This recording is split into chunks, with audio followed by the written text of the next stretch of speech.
Bonjour, je m'appelle Lionel Lehoulier, je suis le directeur artistique du théâtre Tremplin, une troupe de théâtre communautaire à Ottawa. Je suis contente de vous présenter le projet de la Signécologie, qui est un laboratoire, un projet encore en création de l'artiste Tiffaine Giraud. Avant de commencer, je voudrais remercier nos partenaires l'ACFO Ottawa, Ottawa Bilingue ainsi que le gouvernement du Canada pour leur soutien financier. Sans plus attendre, je vous souhaite une bonne écoute.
Ça va bien?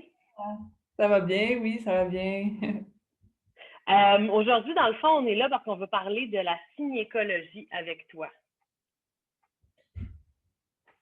Oui, Euh, donc, la synécologie, c'est le nom de ton projet que tu fais avec nous, avec le tremplin, mais c'est aussi un terme qui existe. Est-ce que tu peux me dire, c'est quoi la synécologie?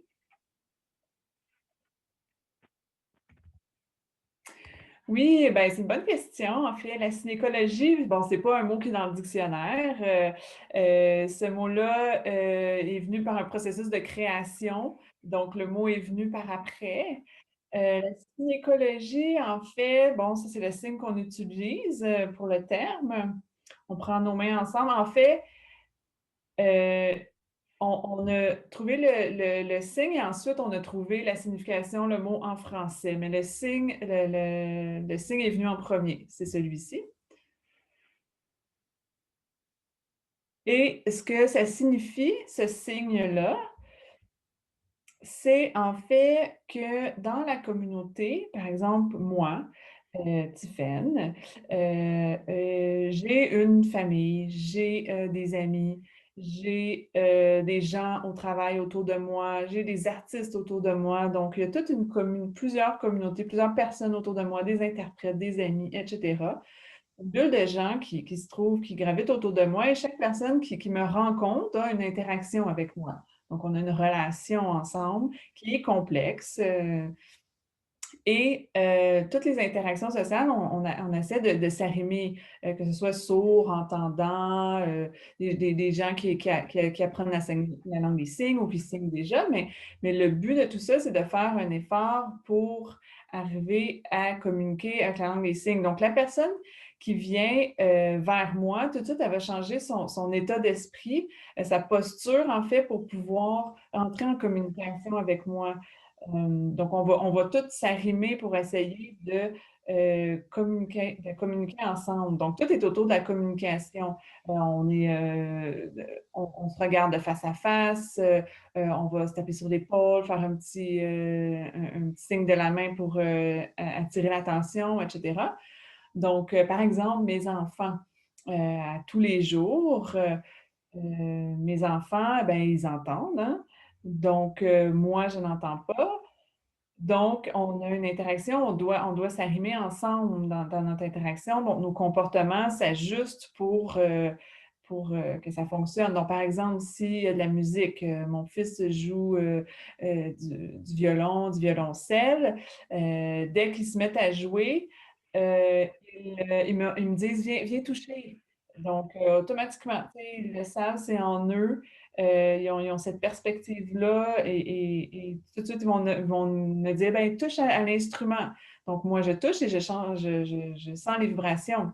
Donc, à tous les jours, dans leur façon de faire, c'est leur vie, leur évolution, en fait, on évolue ensemble et on se nourrit. Puis eux, ben, ils ont une partie de ma culture en eux et moi, ben, j'ai une partie de leur culture en moi. Donc, pour l'environnement, c'est la même chose.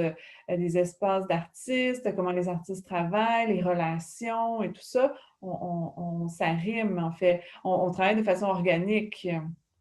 C'est très organique comment on fonctionne et comment on interagit et comment on s'adapte pour être ensemble dans la société, dans l'environnement, avec chaque personne, l'attitude en fait. Euh, donc, tout ça, c'est la synécologie, c'est en lien avec la langue des signes.